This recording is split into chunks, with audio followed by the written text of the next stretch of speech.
Vai dar errado não, viu? Ô, vai fundo. Olá, bem-vindos ao Descendo Machado. Não se esqueçam de curtir o vídeo, compartilhar o conteúdo, se inscrever no canal. Vamos falar um pouco hoje sobre arrependimento, sobre os arrependidos. Vou separar esse vídeo aqui em dois momentos, portanto. Vamos falar sobre arrependimento primeiro. A gente precisa separar algumas coisas, né? Em primeiro lugar, uma coisa é a pessoa estar arrependida de algo. Outra coisa é a pessoa estar envergonhada de algo. São coisas importantes de você separar. Né? A pessoa pode sentir vergonha de alguma coisa que fez e não necessariamente estar arrependida daquilo que fez. Tem lá uma vergonha e tal, então o que ela faz? Ela está envergonhada, ela esconde o que fez. Né? O arrependido, né, o arrependimento verdadeiro, né, é aquele procedimento do tipo, alguém faz algo que após uma avaliação é considerado ruim, fez algo, né, algo errado, e a pessoa reconhece o erro que ela cometeu, né, independentemente de qualquer coisa, e em função desse erro ela busca o perdão, certo? Então ela busca que a outra pessoa, né, que sofreu ali as consequências provavelmente daquela coisa ruim, a perdoe, ou seja, ela busca algo que vai partir, né, da decisão do outro, perdoar ou não, né? E é esse que é o momento, né, que é a punição, né, aquilo que você está pagando, né, pelo erro, né? Você está ali se expondo, dizendo errei de fato, cabe a você querer perdoar ou não, né? Existe essa questão, a pessoa pode, né, você está arrependido, não necessariamente você vai obter o perdão, né? Depende muito aí, né, da outra pessoa, né? Mas a grande questão do arrependimento é abrir espaço para isso, ou seja, né, não cobrar do outro que o perdão venha necessariamente. Né? Então é um procedimento complexo, na verdade, não é tão simples quanto as pessoas imaginam. Né? Então você tem que reconhecer, em primeiro lugar, a culpa pelo erro. Né? E é uma culpa que a pessoa reconhece nela mesma. Né? E aí ela busca se redimir daquilo, busca a remissão, ou seja, reconhecer o erro que fez, né? Reconhecer o seu próprio erro e pedir, né? Pedir o perdão, pedir, né? Enfim, né? Que a pessoa vítima daquilo, né? Que a pessoa né? Que foi atingida pelo que a pessoa fez, esqueça, perdoe, né? Perdoar implica em esquecimento também. Esquecimento no sentido de não se cobrar aquilo novamente, né? De caminhar para frente, né? Abrir uma nova página naquele relacionamento. Quando alguém diz que está ali arrependido, vamos dizer, né? Está buscando o perdão, mas joga a culpa, né, para longe, ou seja, diz, olha, eu fiz isso, mas eu fiz isso por causa dessa outra coisa aqui, aí você está entrando num terreno mais complexo, né?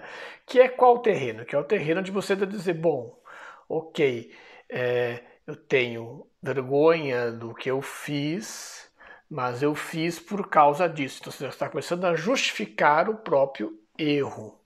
Né? Estamos jogando, com essa justificativa você espera facilitar o perdão. Essa que é o mecanismo. Né? Você imagina que aquele erro foi muito grave, né? Foi muito intenso. Então, para garantir que você tenha o perdão, você vai jogar uma justificativa. E essa justificativa normalmente contextualiza, tenta pelo menos contextualizar o erro, e normalmente isso é feito jogando o erro para longe, né? A origem do erro em outro lugar. Né? E aí o jogo fica ainda mais complexo, né? Porque daí cabe à pessoa que vai perdoar aceitar ou não aquela justificativa, além de aceitar ou não aquele arrependimento que ela pode até considerar que não é, de fato, um arrependimento. Né? Na medida em que a pessoa não está assumindo a culpa de fato do que fez, ela está ali jogando justificativa. Né? Então ela está, ok, errei, mas estou me justificando. Como quem diz, errar diante dessas condições, erro novamente. Né? enfim, abre-se espaço para isso. Então, veja, não é uma coisa muito simples, né? E essa é uma expressão que tem sido muito dita, muito comentada nos tempos, né, de hoje, por conta do cenário caótico político que nos encontramos já, né, há muito tempo, né, já há uns bons anos, né, onde se fala frequentemente dos arrependidos, né, no voto no atual governo, né, e aí fica um debate intenso, né, nas redes e tudo mais, né, particularmente após o surgimento daquele grupo, né, dos Somos 70%, que tenta ali articular as pessoas que não deram seu voto ao atual governo numa frente de oposição, de alguma resistência, né, a essa situação em que nos encontramos. Muito bem, né? Só que qual é o grande problema disso, né? Se o arrependimento, se essa questão já é complexa, né, nos relacionamentos pessoais, nas relações que envolvem afeto, quando você joga política aqui, isso vira uma grande confusão, porque a política não é exatamente o espaço, né, do reconhecimento do erro. Né?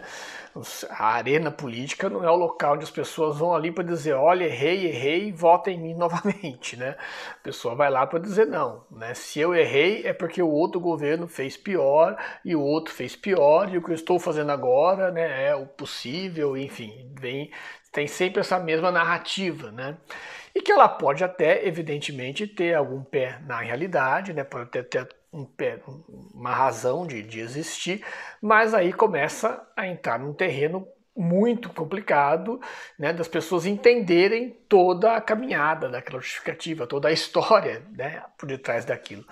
E com a questão dessas últimas eleições, nós temos uma coisa muito complicada, que é o seguinte: você pode ter hoje, né, vamos reduzir aqui um pouco o espectro, né, para poder só fechar a discussão. Você pode ter aquele leitor do atual governo, né, que olha para tudo que está acontecendo, para tudo ter sido dito e diz, nossa, errei mesmo, né?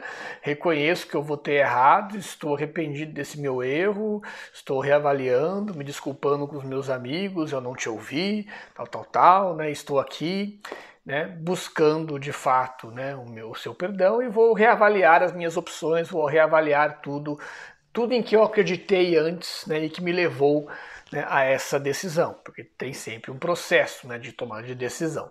Então, você pode ter esse indivíduo, existem essas pessoas, mas o que a gente tem visto mais frequentemente é o seguinte discurso, né, do errei, mas não tinha opção, ou seja, eu errei, mas diante das opções que existiam, não tinha como eu não errar. Né? Aquela coisa assim, de votei naquilo que me pareceu o mal menor. Ou seja, a pessoa não está de fato buscando perdão, está tentando justificar o erro, jogando a origem do erro dela para longe, para outro lugar. Né? Então, a narrativa que nós temos é o sujeito diz voltei aqui no Bolsonaro porque do outro lado havia o PT. Né? Então a pessoa justifica dizendo isso. Né? Eu jamais votaria nesse e votei no outro. Né? Então isso não é exatamente um arrependimento, certo? Isso não é um arrependimento, isso é simplesmente uma justificativa de um erro. Ali revela até pode até revelar um certo nível de vergonha, né? Mas não tem ali de fato a busca de um perdão. Né? Tem somente uma justificativa de algo feito. Tá? Mas não há ali arrependimento em si. Né? Existe até um certo nível de reconhecimento de ok, isso foi um erro, mas foi um erro tomado em cima de uma outra situação que a pessoa diz, não, seria um erro também. Qual é o grande problema desse discurso? Né? Que ele vai apagar e jogar tudo numa vala comum todo o discurso de ódio que estava envolvido naquela eleição no atual governo. Esse que é o grande problema. E o outro grande problema é, à medida que a pessoa usa esse recurso, a justificativa ela pode ser aceita ou não. E aí está instalada a confusão. Porque quando você justifica isso, você está sempre buscando, né, explicar o seu erro, e aí você está jogando mais um elemento para aquela pessoa com que você está fazendo diálogo. Você vai aceitar a justificativa ou não. Então tem que estar aberto de novo o debate, aí o ciclo na política não se fecha, né, como em muitas coisas. Né? Porque daí você tem, de um lado, um reconhecimento de erro, mas de outro uma justificativa, aí tem todo um histórico em função de tudo isso, né, se nós pensarmos no cenário que nós vivemos de fake news e tudo mais, né, tem vários complicadores que vão entrando nessa equação, né, e aí a pessoa vai acabar se vendo, algumas pessoas, num cenário em que ela tem que justificar o ódio. Né, justificar o ódio. Essa que é a grande questão. Por que eu fiz essa escolha tão ruim, né, que era uma opção, foi uma escolha em função de um ódio? De um ódio a várias coisas estabelecidas. Tá? E a velha estratégia, que nós até já trabalhamos aqui no canal, né, para justificar o ódio, você jogar a culpa justamente em quem é odiado. Né? Não, mas eu te odeio, né? Eu odeio esse grupo porque ele é assim, eu odeio esse indivíduo porque ele fez isso. Meu ódio tinha uma razão de ser. Né?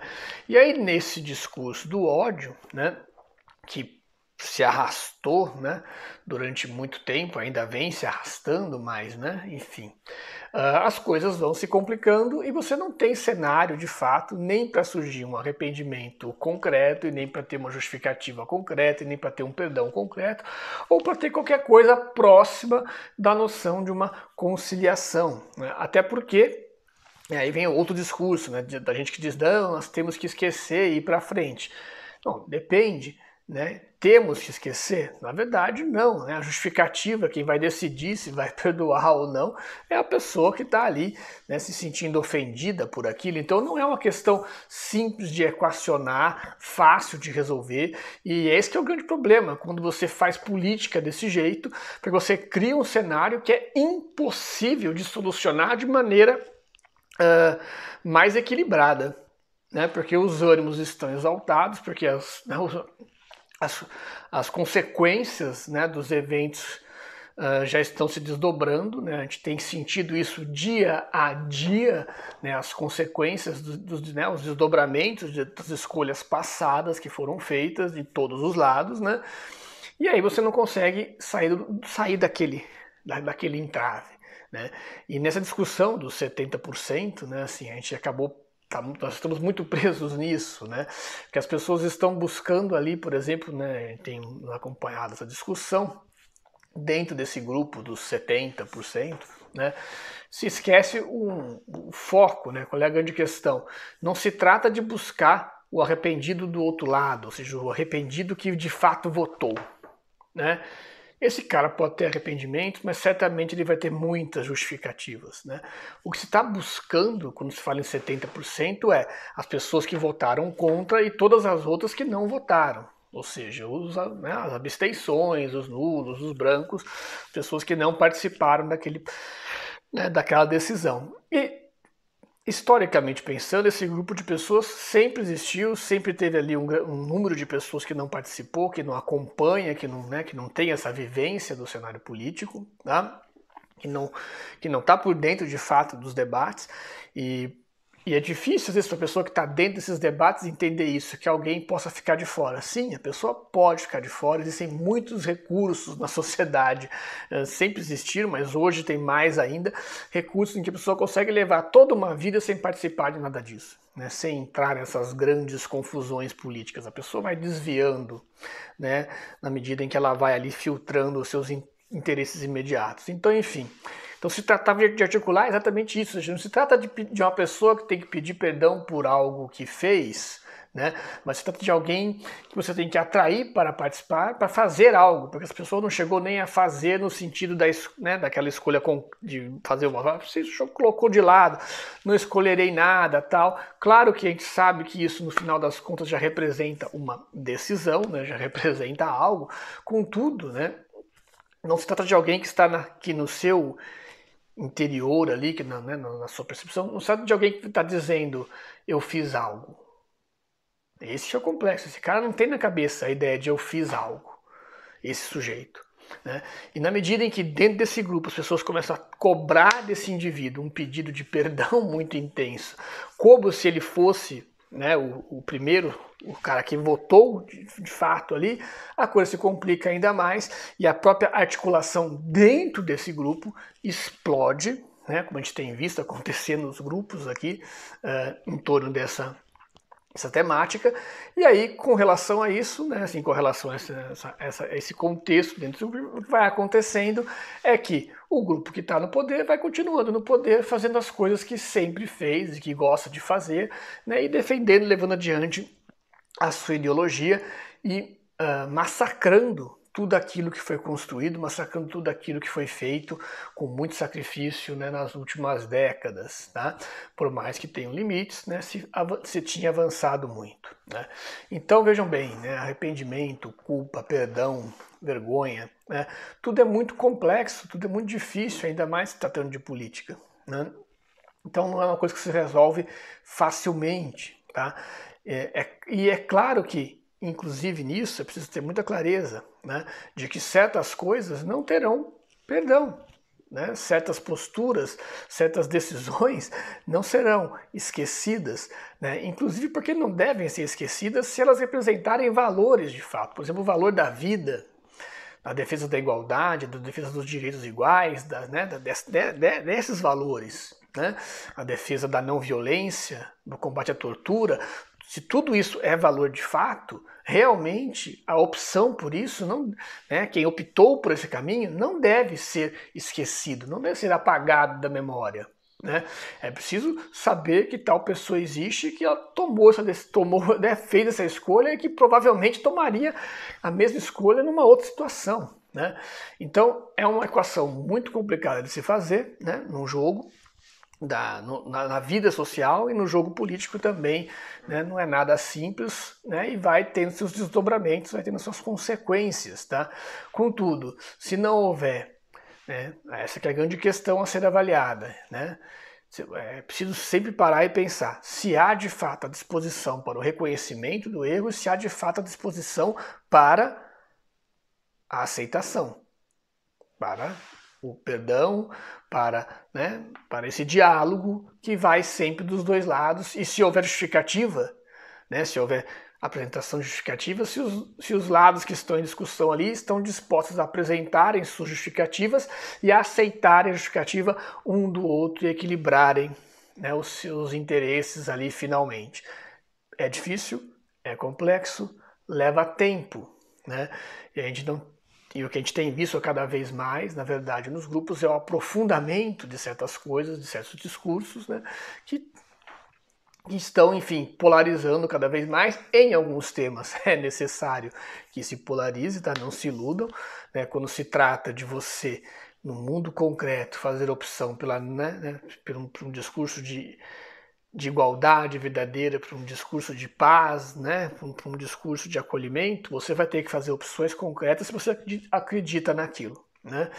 Então, tudo muito difícil, tudo muito complicado, porém, né, é o único caminho, né, e é o caminho que escolhemos trilhar, né, querendo ou não coletivamente, né? Bom, eu certamente não consegui resolver muita coisa para ninguém nesse vídeo, apenas, né, mostrei aqui a problemática da questão, né? Espero que tenham gostado da reflexão, deixe uma curtida no vídeo, não esqueça de se inscrever no canal, né, ajudar a compartilhar o conteúdo. Obrigado por assistirem. Até a próxima.